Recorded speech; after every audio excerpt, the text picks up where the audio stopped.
যে হেক্সা মিশন শুরু হইলো ৬ গোল দিয়ে ব্রাজিলের উপর ওই এক্সট্রা ব্যাগেজ বা ওই এক্সট্রা চাপটা নাই। এটা নিঃসন্দেহে খুবই একটা সিম্বলিক একটা ভিক্টরি, যেটা আপনি বললেন যে হেক্সা মিশন শুরু হইলো ৬ গোল দিয়ে।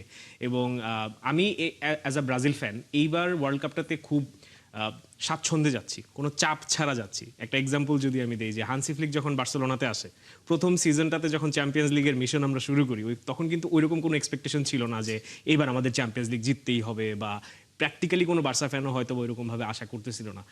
সো একটা চাপ ছাড়া টিমটা খেলছে, এবং খেলার মধ্যে ওইটার একটা প্রতিফলন দেখা গেছে। যে গ্রুপ স্টেজে যখন আমরা বেনফিকার সাথে কামব্যাক করি, প্লাস যে নকআউট ম্যাচগুলো খেলা হয়, সবগুলোতেই একটা কেমন জানি ভার ছাড়া ফুটবল বার্সা খেলতে পারে। এবং ব্রাজিলের মাঝখানে আমি ওই এনার্জিটা পাচ্ছি, যে আঞ্চলতি নামের একটা লোক আছে যে আমাদের টেক কেয়ার করবে, এবং সবাই হচ্ছে স্পেন, ফ্রান্স, আর্জেন্টিনা, পর্তুগাল এই টিমগুলোকে নিয়ে অনেক বেশি মানে স্পেকুলেশন করছে।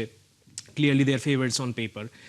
ব্রাজিলের উপর ওই স্পটলাইটটা প্রথমবারের মতো, আমি জবে থেকে ওয়ার্ল্ড কাপ দেখতেছি, এই জার্সি পরা মানে ২০০২-এর ওয়ার্ল্ড কাপ থেকে আমার ব্রাজিলের খেলা দেখা শুরু। সো তখন থেকে নিয়ে ২০২৬ আজকে এসে this is the first time যখন আমার কাছে মনে হচ্ছে যে ব্রাজিলের উপর ওই এক্সট্রা ব্যাগেজ বা ওই এক্সট্রা চাপটা নাই। এবং আজকের খেলার মধ্যেও কিছুটা ওই রকম একটা প্রতিফলন দেখা যাচ্ছিল। সো আজকের খেলাটা নিয়ে আমি ডেফিনেটলি অনেক অনেক বেশি আশাবাদী এবং খুশি অ্যাজ এ ব্রাজিল ফ্যান।